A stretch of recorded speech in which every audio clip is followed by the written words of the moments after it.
Here I am. It's Johnyboy, and we're back in the garden, and we're back on this garden project.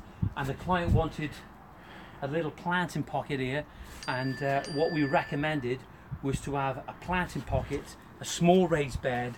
I won't go into the design element of it, but we've got, in proportion, it is good. It's looking perfect. Okay, we've got a little path running down here. Okay, it's all in keeping in this porcelain paving, but we've created a To SHOU BAN raised bed, and we've done it by, I'll bring this over on the job. Here we go. There we are. There we have it. This is basically a tannalized 6x3 piece of timber.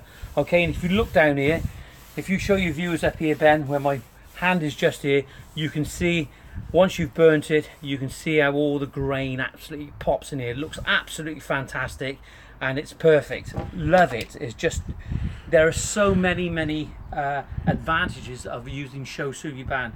First of all, it gives you that traditional look. Okay.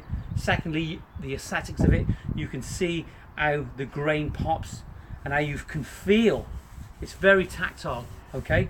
But probably one of the most important parts of To SHOU BAN is that the reason that it's done, and the reason that it's done is that the wood becomes fire resistant. Okay, it's not fire retardant. It's fire resistant, making the wood, okay, less likely to catch fire again at any other point. Okay, and the reason for that, the Japanese use it for cladding on their buildings, and they've been using it for hundreds of years, and it's a tradition. They know what they're doing, and it works perfectly.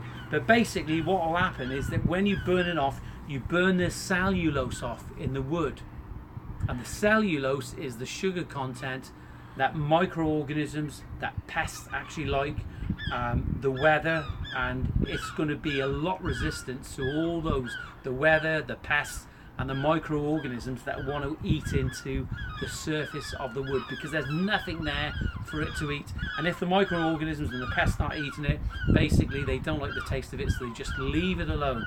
Okay, and if you think about it, if this was the outside, this is looking good, okay, aesthetically, okay, the inside, when all the soil is built up against this and all that micro-organic matter that's growing in the soil and the activity of that is going to be able to, this wood is going to be able to put up with all the activity on the inside.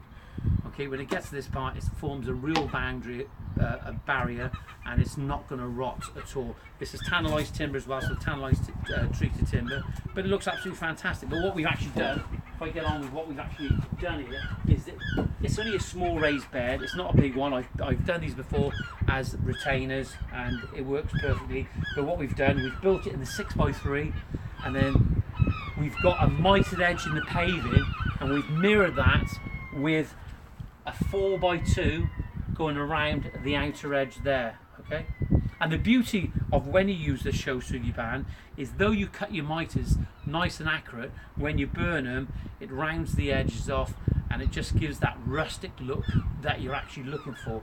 But on here, it looks very contemporary, and I can actually see a Japanese style garden coming here. Maybe one of those Ilex crenatas, the Japanese cloud tree.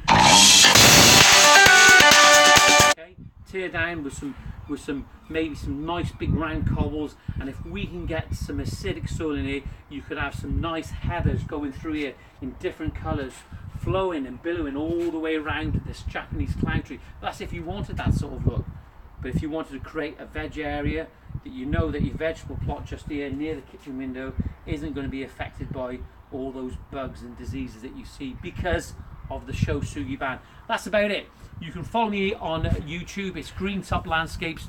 Please subscribe. Thanks for joining today, and I'm going to leave you with a beautiful view of the Severn Bridge.